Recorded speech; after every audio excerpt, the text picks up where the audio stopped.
Ante o exposto, julgo procedente o pedido para condenar o senhor José da Silva, como em curso nas penas do Código Penal, artigo 157, a pena de 4 anos de reclusão, fixado o regime inicial fechado para o cumprimento da pena. Esse é um estudo voltado para o direito processual penal, cujo título é Sentença. Sentença. A sentença ela se divide, propriamente dita, em 3 partes. E essas partes devem ser bem separadas e bem definidas.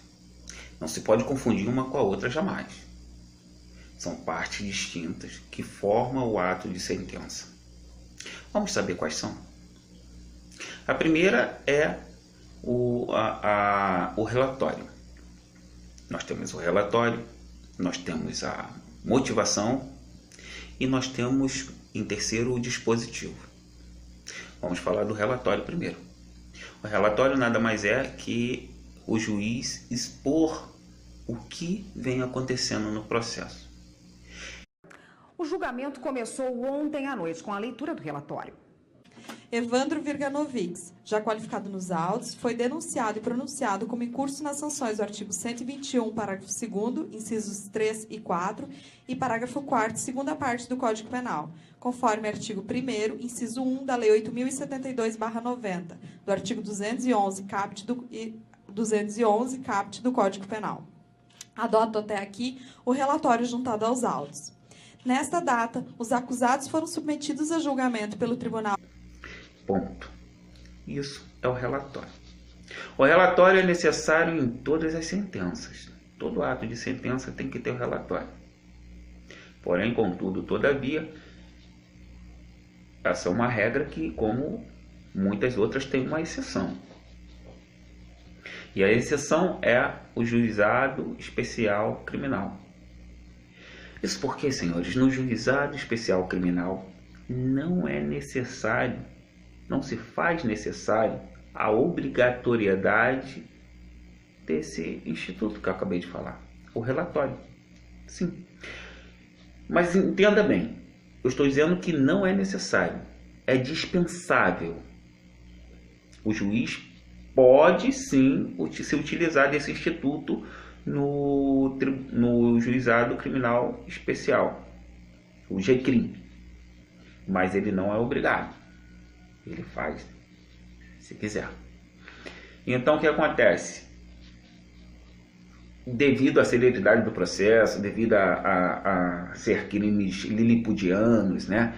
Crime anão ou de menor potencial ofensivo, que precisa de celeridade no processo, seguindo esses princípios, é dispensável o relatório. Mas logo após o relatório, nós temos a fundamentação. A fundamentação é na parte que, feito todo o rito, o juiz decide sobre o destino do réu, se ele absolve ou se ele condena.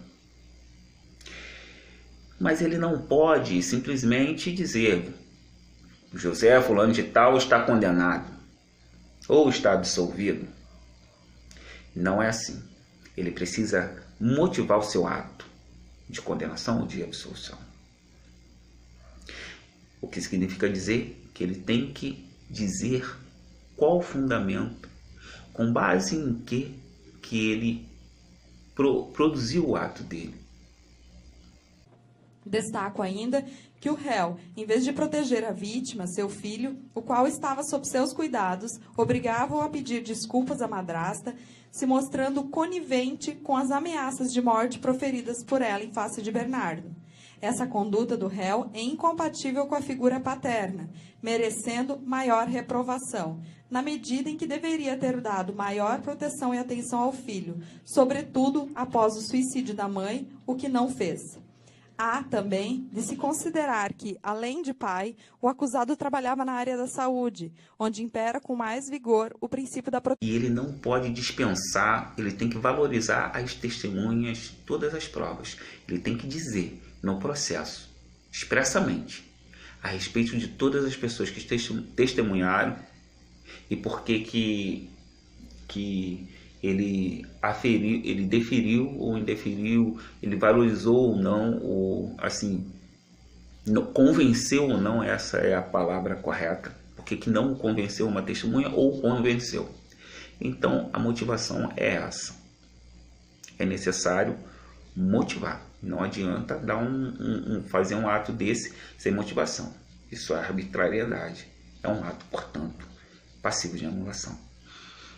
E por fim, tem o dispositivo. O dispositivo é o que vai vincular. Dispositivo é o que eu comecei nesse vídeo. É o que vai transitar em julgado. Lembra que eu comecei interpretando o juiz, né?